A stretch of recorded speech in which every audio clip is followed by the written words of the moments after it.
Hello everyone, today we're gonna make this, have a walkthrough around how to make this kind of texturing for stylized props, especially this little meat prop that I made for a One Piece fan game. You guys asked for it in TikTok a lot, so we're gonna have a little walkthrough for how I made this. So we're gonna start with the base mesh. As you can see, it's really a simple shape. It's just a cylinder that I deformed, and let me show you. And then there's just like a little bone that I just used a subdivision on a cube and just joined to the main object. So it's a very simple looking shape because we want it to be optimized for the game to run it smoothly.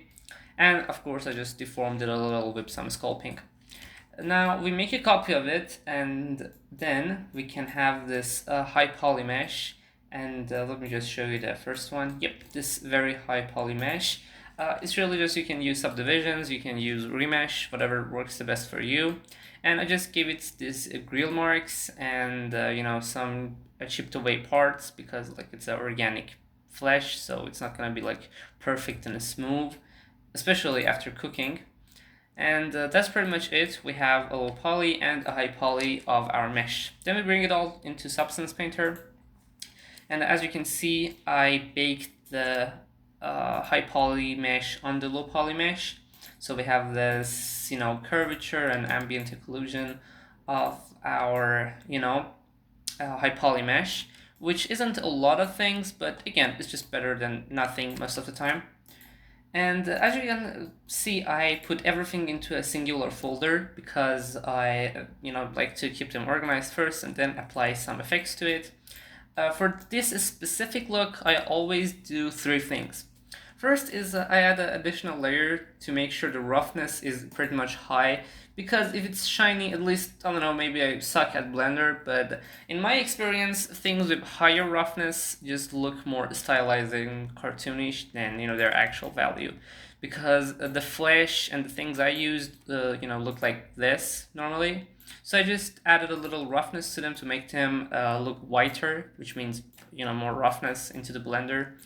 And yeah, that's the first step, I believe. Then they have two little filters here. One of them is stylization. A lot of people use this. It just helps you blend those colors and give it a more blended and splendid look with less colors and less details.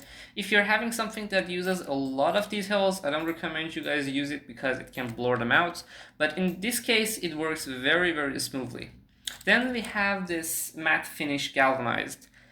It's for metallic objects, at least the name and the icon suggests, because when you want to add it, it's like a metallic ball. But what it does, essentially, it just helps you break out the surface of your normal map to make it more look like stylized and, kind of like chunks, and it just helps you get that arcane looking thing. A lot of people does that manually. They use manual brushes, but if you guys are like me and you hate using brushing your normal maps, just use this method. It's not gonna give you the exact results, but it's clean enough for our purposes. So all that aside, we turn off these and we go to analyze the layers. I love to always separate my works into these folders. We have three folders here. We have the bone, we have the skin, then we have the insides. And these are super simple. I'm gonna start with the bone. It's literally just a stylized bone that I got from Substance Painter. You can find it here. And yeah, it's just a yellow creamish color with some dirts on it, so you can pretty much replicate it anywhere you want. Then we have the skin. We're gonna get to it a second later. Let me just start with the insides first.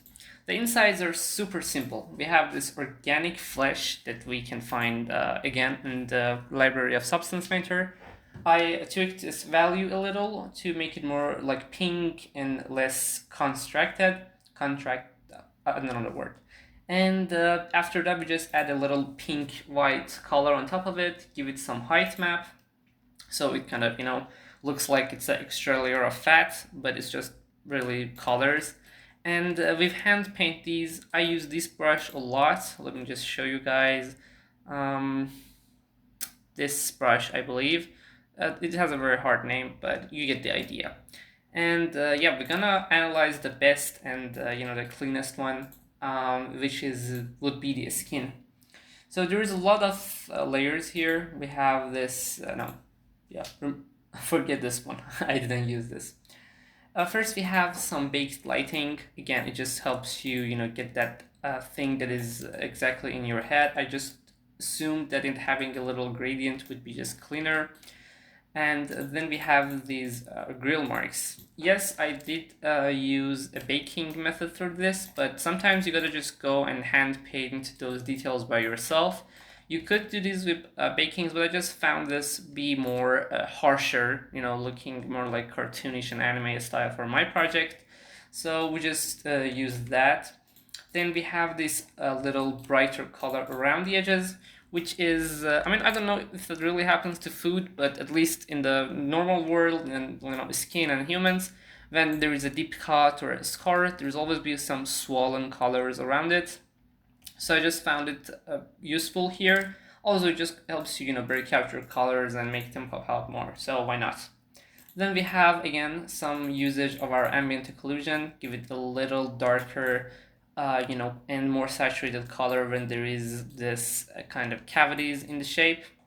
And we have this yellowish colors, which again acts as those swollen things, and we just don't want to have a basic color on our mesh. We have one of the simplest one is just a orange brown layer that we use as a color, so it makes our meat skin look more like baked things, not just like a raw organic flesh, which would look disgusting otherwise. And speaking of organic flesh, it's again the same material I use for the insides. Just tweak settings or use one of these layers up top to give your wanted color to it, and that's pretty much it. You just apply your filters, tweak your settings until you're met with something that think works the best for you. Then you can extract the textures, and as you can see, it would look very, very fantastic in Blender, ready for some amazing shots, and of course being used in a game asset or whatever project you guys intend to use it for. And that's pretty much it. Thank you for watching, and make sure to give us a subscribe if you found this video useful. And yeah, the other usual outro thing as YouTube guys say. So, yep, have a time.